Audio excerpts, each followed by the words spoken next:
Bonjour Tahar Benjeloun. Bonjour, de l'Académie Goncourt, le dictionnaire amoureux du Maroc et puis un roman, Les Amants de Casablanca. On va en parler dans un instant, évidemment. L'actualité nous attrape. C'est vrai que Tahar Benjeloun, vous êtes intervenu évidemment dans ce terrible conflit au Moyen-Orient pour dire évidemment que tout ça doit cesser, que cette guerre devrait cesser. Quel est le message d'un intellectuel comme vous ?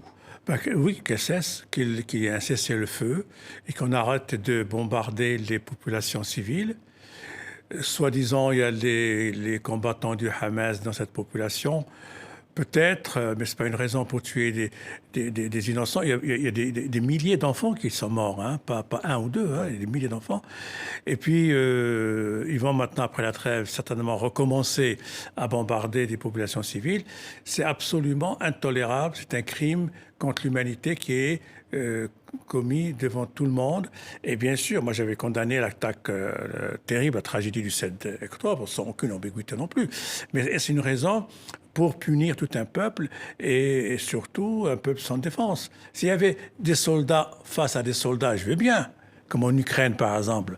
Mais là, c'est pas soldat contre soldat, c'est population civile contre des bombardements. Oui, c'est aussi des groupes terroristes que Israël ils sont là, les doit, entre guillemets, c'est ce qu'ils veulent faire, éliminer pour assurer leur sécurité. Oui, mais ils n'ont pas pignon sur rue.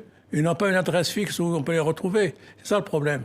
Et ils se cachent, évidemment, parce que c'est un peuple qui est colonisé, donc occupé, ils se débrouillent dans des tunnels, mais ce n'est pas une raison pour bombarder des populations civiles. Gaza n'est pas occupé par les Israéliens aujourd'hui. Oui, mais enfin, ils sont sous embargo, ils vivent dans une situation atroce. Avant le 7 octobre, et c'était pas la belle vie. Hein. Oui. Vous diriez que les Gazaouis sont aussi otages, quelque part, du Hamas. On voit aujourd'hui des libérations, évidemment, d'otages contre des prisonniers palestiniens, mais on voit aussi des images de ces bébés qui auraient peut-être été assassinés par le Hamas. C'est insupportable. Ça n'a aucune justification possible, imaginable. C'est atroce. L'enfance doit être préservée, quelle que soit sa nationalité, sa religion. C'est atroce, c'est inadmissible. Oui. Quel message vous enverriez à quoi ? À Netanyahou ? Aujourd'hui, c'est lui qui a voilà. Netanyahou, il fait cette guerre pour sauver sa peau, parce qu'après, il va aller certainement rendre des comptes au peuple israélien.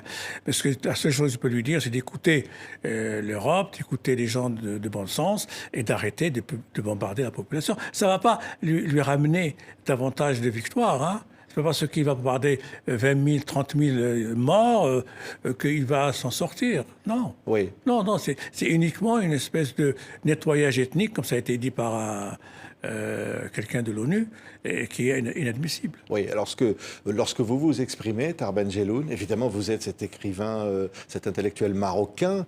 Moi, j'avais soutenu les accords d'Abraham au Maroc, lorsque l'Amérique et puis Israël ont reconnu la marocanité du Sahara. Et ça, j'ai soutenu cet accord parce que le Maroc a toujours eu des relations ancestrales avec les Juifs et que les Juifs marocains sont revenus. Bon, on n'a pas de haine contre les Juifs au Maroc, au contraire, on n'a pas du tout de haine. Mais là, ce qui se passe, ils sont en train de créer une haine parce que ce qu'on voit, en tout cas les images qu'on voit sur la télévision sont inadmissibles. Oui, lorsque vous vous exprimez, je le disais, Tahar Benjeloun, vous recevez évidemment des réactions. C'est extrêmement difficile de s'exprimer sur ce conflit. Vous avez, j'imagine, des amis juifs, vos amis musulmans qui également... J'ai été d'un côté soutenu, de l'autre côté haï, détesté, mis à l'index. Il y a eu même un appel au meurtre au Maroc par l'ancien Premier ministre islamiste au Maroc. Contre vous ? Oui, nommément, oui, bien sûr, oui. Et j'ai dû faire la présentation de mon dernier livre avec des gardes du corps, ce qui était très, très pénible. Mais bon, ce qui fait que je ne suis pas dans une situation aisée, je ne suis pas... mais je cherche la raison. Moi, je suis un humaniste, je ne suis pas un politique. J'ai dit que actuellement, ce que fait l'armée israélienne est inadmissible, intolérable, il faut qu'elle arrête. Et qu'elle arrête tout de suite et qu'elle commence à trouver une solution. Parce qu'on ne peut pas éliminer tout un peuple, ce n'est pas possible.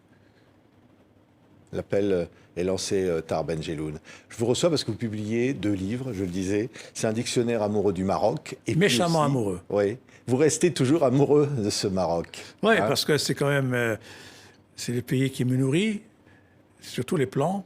et surtout sur le plan littéraire et pictural, parce que la lumière marocaine me donne beaucoup de joie et beaucoup d'initiatives. Et puis c'est un livre que j'ai eu beaucoup de plaisir à écrire parce que c'est tout le Maroc que j'aime et aussi le Maroc que je n'aime pas. Oui. Il y a des choses que je déteste dans ce Maroc. Ah, vous le dites, hein, on va dire un mot, parce que c'est vrai, alors le Maroc que vous aimez d'abord, bon, il y a des visages, je pense par exemple à là oui, cette photographe tuée par des terroristes. Oui. Voilà, vous faites des portraits très touchants. Il y a des personnages, il y a des personnalités, il y a des artistes, il y a des créateurs, il y a des villes. Oui, on voit là, c'est là où il est là en photo, oui. Il y a un portrait du roi Mohamed VI que j'admire beaucoup, que j'ai eu beaucoup de difficultés à faire parce qu'il fallait être juste et précis. Oui. D'ailleurs, aussi... pardon, de Mohamed VI, vous dites c'est un grand souverain, vous dites qui aime profondément son peuple, qui travaille en silence et en profondeur. Absolument. C'est pas quelqu'un qui fait beaucoup de discours, c'est quelqu'un qui agit. Par exemple, pour le tremblement de terre, il a tout de suite été sur le terrain, il a donné des ordres et les choses se sont bien passées. C'est un homme qui agit, il parle très peu, mais c'est un homme d'action. Oui, vous parlez de cuisine, Fatema Al, qui est l'une des grandes cuisinières. Vous parlez évidemment aussi de terrorisme, vous parlez aussi de corruption. De censure, de corruption, de manque de sérieux des Marocains, l'état de la santé au Maroc, l'état d'éducation nationale. Les défis migratoires. Oui, bien sûr, je parle de tout. Et en même temps, je parle avec mon cœur et je parle avec tendresse aussi. Je ne suis pas négatif. Mais je dis, il faut réparer un certain nombre de choses qui se réparent petit à petit, mais pas assez à mon goût. Oui. C'est ça le problème. Peut-être un chapitre, par exemple, sur la burqa. Et là, c'est très minoritaire, heureusement. Très minoritaire, mais vous dites au fond qu'il y a ça sur les plages où on avait interdit le bikini. Et vous dites ce que Daesh n'avait pas réussi à faire, certains, vous dites marocains frustrés sexuels, ont voulu le faire. Et peut-être même pas frustrés, peut-être simplement ils dominent la femme. Et cet été encore, j'ai vu à Tanger des femmes nager avec leur caftan, leur djellaba.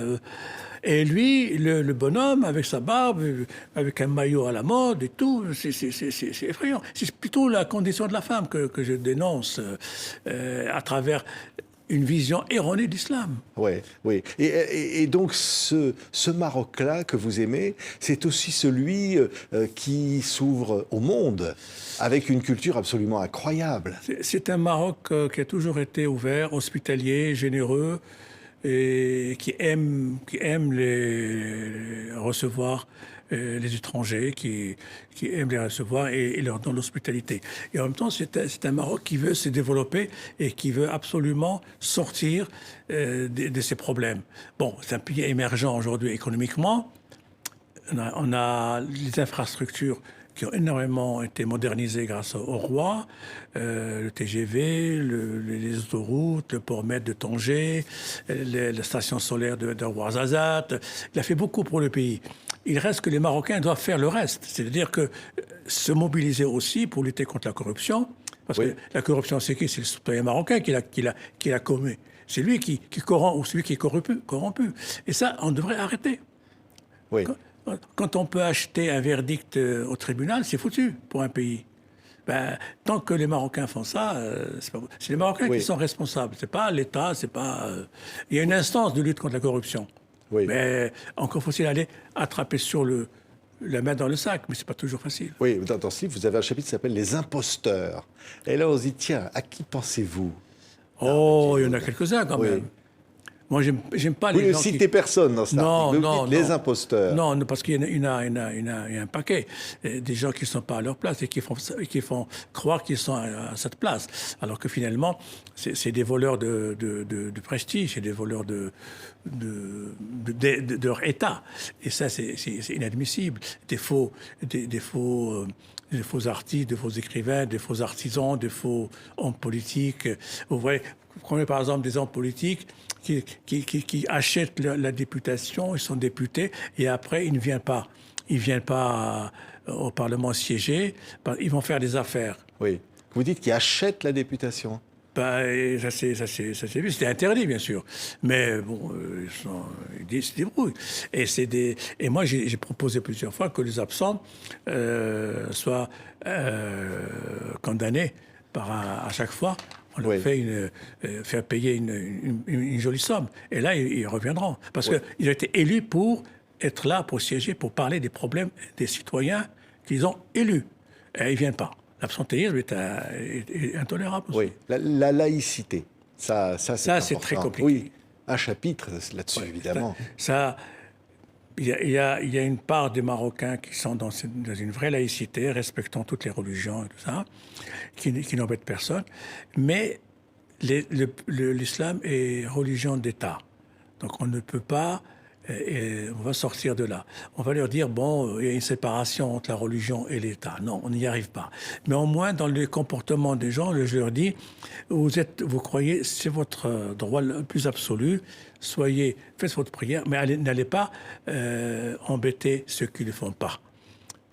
Pas de prosélytisme, pas de propagande, pas de détournement de l'islam pour des raisons politiques. Vous savez, les deux législatures qui ont été occupées par les islamistes, ils sont arrivés comment? Avec de la démagogie et du mensonge. Quand ils étaient au pouvoir, ils n'ont rien fait. Et alors le peuple les a renvoyés d'une façon magistrale. De 125 députés, ils n'ont eu que 13 députés aux dernières élections. Et ça m'a fait plaisir de voir que là, il y a une certaine démocratie qui fonctionne dans le pays. Oui, oui. Il y a un chapitre qui s'appelle France, la France. Ouais. Alors, évidemment, vous connaissez bien la France. Vous êtes à l'Académie Goncourt. Et oui, mais quelle relation aujourd'hui entre cette France et ce Maroc? Des relations compliquées. Aujourd'hui, c'est un petit peu compliqué, mais ça va s'arranger.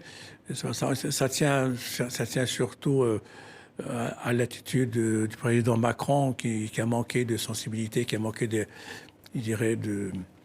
politique, de diplomatie. Il n'a pas été très diplomate. Mais c'est pas grave. Oui. Les Marocains restent...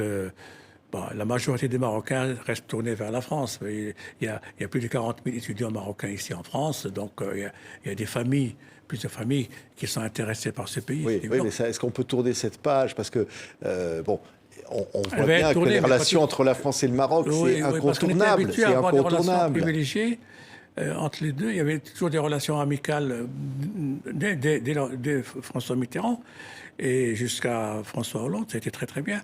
Et là, Macron, n'a pas su. Bon, j'y peux rien, moi. Oui. Une relation personnelle avec Sa Majesté le Roi. C'est ça, ça s'est pas bien passé. Et en fait, moi, j'ai parlé avec sa femme, Madame Brigitte Macron. Elle m'a dit, qu'est-ce qu'on peut faire? J'ai dit, écoutez, c'est très simple. Reconnaître la marocanité du Sahara. C'est pas compliqué. Il va fâcher l'Algérie. Mais de toute façon, l'Algérie est déjà fâchée avec la France. Et quoi que fera la France, l'Algérie, c'est toujours anti-française. Donc, autant aller de l'avant et faire comme l'Amérique, Israël, les pays européens, et reconnaître que cette province marocaine soit reconnue par la France. S'il fait ça, c'est la fête pour longtemps dans tout le Maroc. Oui. Oui, mais ça va occasionner évidemment d'autres conséquences. Les conséquences, c'est uniquement l'Algérie qui fait pression et qui culpabilise la France depuis toujours. La rente mémoriale, comme a dit Macron, c'est ça. Ils sont en train de... Et de toute façon, l'Algérie ne cédera rien, ne donnera rien à la France. Ils seront toujours dans une espèce d'inimitié, de haine, d'exploiter la guerre. Bon, il faut tourner cette page. Ils ne veulent pas la tourner. Non. Alors, et donc, on vous a dit non, on ne le fera pas? Vous l'avez proposé, vous l'avez suggéré. Moi, je suis pas un génie, un magicien. J'ai proposé parce que le roi Mohamed VI l'a dit dans un discours. Maintenant, le critère pour les bonnes relations avec tout le monde, c'est l'intégrité territoriale du pays. C'est normal. Oui.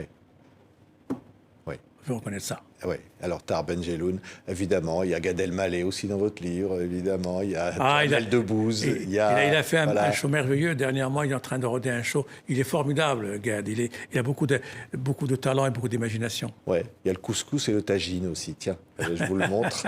Il y a tout. Il y a tout le Maroc. Du Maroc, chez Plon, dans cette collection absolument légendaire des dictionnaires amoureux. Ouais. Et oui, amoureux, ça vous a plu, ça, de dire ouais, on peut être amoureux d'un pays. Et méchamment. Ouais, Parce qu'il faut être vache avec les gens qu'on aime, ouais, avec les pays qu'on aime, bien sûr. Et- Parce qu'on n'est pas béat comme ça. ouais. Quoique, on peut l'être. Oui. Et là, c'est un roman. Alors là, c'est Casablanca, hein, Les Amants de Casablanca chez Gallimard, c'est votre dernier roman.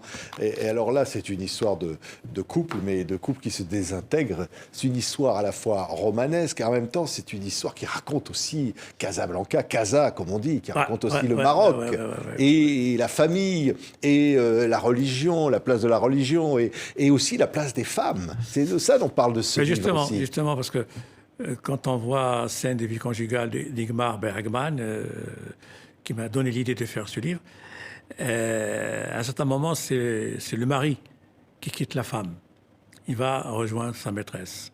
Et Marianne, qui est jouée par Liv Ullmann, elle est là en train de le supplier de rester. Elle traîne par terre pour le retenir, il s'en va quand même. Et dans mon roman, c'est la femme qui quitte l'homme, parce que c'est une femme indépendante, c'est une femme qui est libre, enfin dans sa tête en tout cas, qui a les moyens de vivre Oui. ailleurs. Et elle lui dit, il m'a quitté, je te quitte, parce qu'elle a eu un amant. Et ça, c'est terrible, parce que finalement, Casablanca est une ville qui permet ce genre de choses. C'est pour ça que Casablanca est un personnage fondamental dans le roman, essentiel. C'est la lutte éternelle hein, entre la raison et la passion. La passion, et puis en même temps, bon, je dirais pas la fin parce que c'est une surprise, mais en même temps, c'est un livre sur l'amour, l'amour à la marocaine, déchiré entre le respect de la tradition, le respect de l'aspiration à une modernité à l'occidental, parce qu'ils ont fait leurs études en France, ils étaient imprégnés par les valeurs républicaines, françaises, et universelles, et puis ils sont aussi attachés aux traditions de leur pays, et qui sont aussi des belles traditions, et ils sont pas déchirés, mais un pied là et un pied là. Et ça, c'est quand même la caractéristique du Maroc que nous aimons, qu'on appelle le plus beau pays du monde. Il nous offre deux facettes. La facette traditionnelle qui est importante, qui fait fonctionner le pays, et puis la facette d'une certaine modernité qu'il faut gérer, qu'il faut savoir vivre avec intelligence et surtout avec élégance, parce qu'il ne s'agit pas de singer ou de copier ce que font les autres, mais d'adapter la modernité dans le respect, par exemple, de la femme, dans le respect des libertés et dans le respect de la liberté de conscience, qui est très important et qui n'est pas reconnu malheureusement par la Constitution. Oui. Et maintenant, il y a une nouvelle Moudawana qui est en train d'être révisée. Et bientôt, on aura le texte final. Et j'espère que cette fois-ci, la femme aura davantage de droits qu'en 2003. Parce que la première révision a donné quelques droits à la femme, mais pas tellement. Oui, oui. Et dans le roman, c'est une femme ambitieuse dans un monde encore très patriarcal. Alors, c'est une femme moderne. Oui, qui représente bien ça. Oui, elle est indépendante financièrement, elle a une pharmacie, elle est ambitieuse, elle crée une usine de médicaments génériques, elle investit en Espagne, elle voyage, elle voit les gens. Enfin, c'est une femme moderne. Bon, c'est une femme moderne, et voilà, un jour, elle va tomber dans les bras d'un bel homme. Oui. Un peu une caricature de gigolo. Hein. Oui, mais en même temps... Daniel. Oui, c'est le... Comment dire? Il est comme ça. Il est fait pour faire l'amour à toutes ces femmes. C'est un homme qui est comme ça jusqu'à un certain moment. Et puis après, évidemment, la réalité la rattrape. Et elle voudrait retenir son mari, mais il n'y arrive pas. Ouais. Et il faut lire, hein. C'est Les Amants de Casablanca. Je suis en train de, hein, sous le conseil de mon ami Bernard Pivot, que j'estime beaucoup, je suis en train de faire la suite des Amants de Casablanca. Ah oui. Ça sera dans un an. Si Dieu me prête de vie et si j'ai encore d'énergie. Vous l'avez, Tar Benjeloun. On sent ça, j'espère. Oui, je travaille, j'adore le travail. C'est le travail qui me rend vivant. Enfin, deux choses, l'amour et le travail. Tant qu'on est amoureux, on est vivant. Et puis, quand on est vivant, on travaille. Quand on travaille, on est heureux. Merci. Tahar Benjeloun, Les Amants de Casablanca, voilà, ça c'est chez Gallimard. Le dictionnaire amoureux du Maroc, la collection absolument extraordinaire des dictionnaires amoureux chez Plomb. Et puis, ben voilà, saluer cet auteur qu'on a en face de nous. Merci Tahar Benjeloun. Merci beaucoup de votre invitation, de votre gentillesse. Merci.